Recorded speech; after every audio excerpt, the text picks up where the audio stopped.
it's me, Sharon. Um, Not a lot to show this week. It's my cast off, and it's late again, of course. I just haven't been in the mood to crochet, I guess. I'm doing stuff, but I just not very energetic. Anyway, I did make a wedding sampler for my sister's friend. She's getting married, her and her beau. And she wanted just a little sampler of their, I don't know if I can get this to say it here. Um,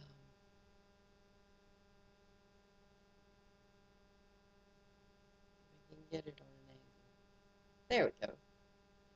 It's their name, a couple of little hearts, and the date they're getting married. And it's roughly about 9 by 10. What I'm going to do is put a backing on it, sew a backing to it, a color, and then frame it. Just a little thing for their wedding, you know, with net fillet crochet. I did it with a number 5 crochet thread and a 2mm hook. Didn't take too long, a day or so. And my husband wanted one of those cast-off crew hats or crochet hats or whatever they're called, the Jeff's hat. To me, it's a Bubba hat. My grandfather wore one, and you know, Old English style, golf style hat. So I made one with the cast-off crew pattern, and this is how it came out. So, turned out really nice. Unfortunately, too small to fit my husband's head. So, I made another one, bigger. And this one fits his head, but he decided it doesn't come down far enough in the back for him. I like the way it turned out. Very easy to make. It's called the Castoff Crew Cast-Off Hat. Cast-Off Crew Hat. I'll try and find the link and put it below for you. Anyways, it was a combination of, there was Laura, Sweet Pagan Rose, Claire from Bob Wilson, 123, and a few others that I can't remember. And they got together and they came up with this hat. Really, really nice. And then I made another purse with the pop can tabs. And this one here I made with a couple of CD discs as well. And this is how it turned out. It kind of looks like a wagon wheel, a spoke on a car or whatever, but it's made with the pop can tabs around the outside. It has a CD in the center, and then a flower, pop can flower, made in a circular with, it's just, there's your strap that goes around. And it looks the same on both sides. And I lined the inside with some nice terry cloth, t-shirt material in black. And that was my newest addition to my pop can tab stuff. Now I have a tablet, and my tablet, it does videos on both sides. Now my video camera that I have is really garbage. It's just a real cheap one. And if I'm filming something and I'm behind the camera, you can't hear my voice. It doesn't pick up the sound. It's like I think I paid $30 for this thing at some liquidation place. So it's the tripod that I have for it, it flip-flops all over the place, so you can't control where it's pointing. So I bought a tablet so that I could use, you know, anywhere, put my pattern on there, and then I could just read off of that instead of printing it out. And I thought, well, you know, I could film with the tablet, but I couldn't find a stand for it. So my husband and I were out the other day, and I bought one of these little gizmos, these little table thingies, you know, the legs fold up underneath, you put it away, it sits on your lap. And my husband turned around, and he cut a hole in it. And in the hole is where tablet can sit.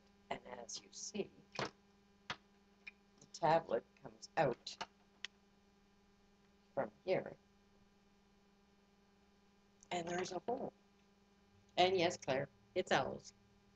There's a little hole, and he put those little, you know, the tabs you use to hang mirrors on the wall, the little plastic clear.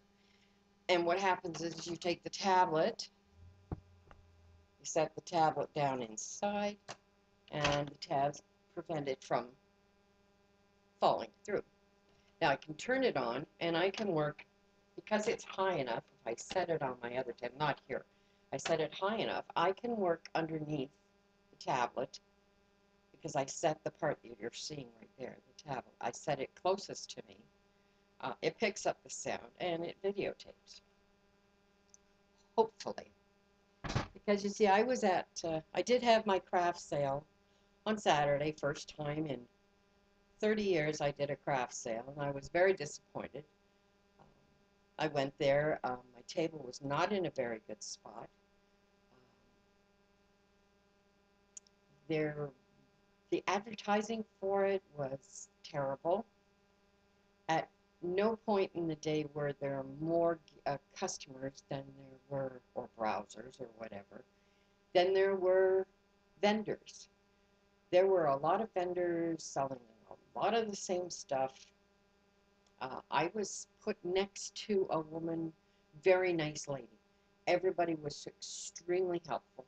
I was put next to this lady who was selling jewelry, and she was using gemstones that she had polished herself, and beautiful jewelry and reasonably priced. So I didn't put out mine because mine was costume jewelry. It was just, it would have looked terrible next to hers. So I decided not to put the jewelry out. I just put my crochet stuff out. Now my table cost me $25, and I sold $33 worth of product. So I made $8, of which I spent $6 buying a jar of homemade jelly because they had rosehip jelly there. And so I bought it. So I actually made $2, but I didn't make that because they asked for a donation for the Chinese auction, which was a $4 item. So now I'm down $2, plus I'm down the cost of whatever my product cost me to make. So it cost me about $35 worth of yarn of the stuff I sold, or $30. Um, so, or whatever, $17, whatever. Anyways, I was down about, I figured $30.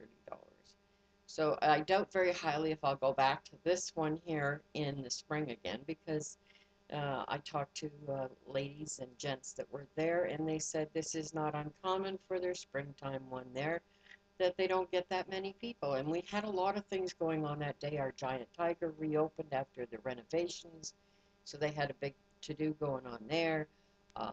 Our local bingo hall had all their jackpots were really high, so that kind of put a pot in it. The weather was beautiful, the sun was shining out, and it was warm, so I'm sure people were out and about, not going into buildings, that's for sure. So unfortunately, the craft sale was a bust. So I came home, and for the last couple of days, I haven't been too enthused about my crocheting right now. But I did get a phone call, and people did take my card. I did get a phone call from one of them. A woman wanted me to teach her, show her how to make something she saw on my table. And she's a crocheter. So I did do that. I called her, and we got together yesterday, and I showed her then. Um, that's about all. I have been working on a parasol. A parasol, you know, sun umbrella. Something that Mikey from the Crochet Crowd had done. But he did his with regular yarn, like I think it was Red Heart something or other. And I'm doing mine with a number 5 crochet cotton. He used a number 5, I think, crochet hook, and I'm using think mine's a 4.25. It's a G. So, and I went out and I got some umbrellas. I got a couple of them, so hopefully. Other than that, I haven't really done a whole lot. Just kind of lost the mojo, I guess, and I'll get back into it.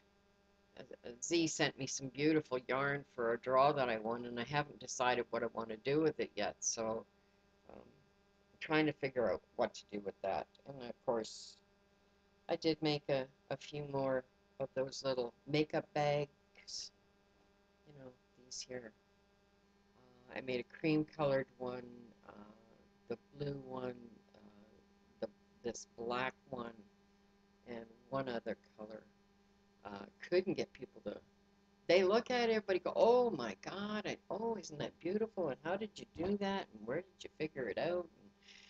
And, they held it, but nobody. And I wasn't asking big prices on it, so I know it wasn't my pricing. I think I was just a bad time of the year and in a bad location in the thing itself. So, anyways, I'm rambling. I don't want to keep going on. I'm already up to 11 minutes here. So everybody have a great day. I'll try and get something done. I'll have that parasol probably done within the next couple of days, and I'll show it to you on Tuesday when I do my video, because I know I'm late again. It is Wednesday, and my video is late, but I just couldn't get motivated here. So, okay, everybody have a great day. I'll talk to you next week, and I'll show you what I'm working on. Bye for now.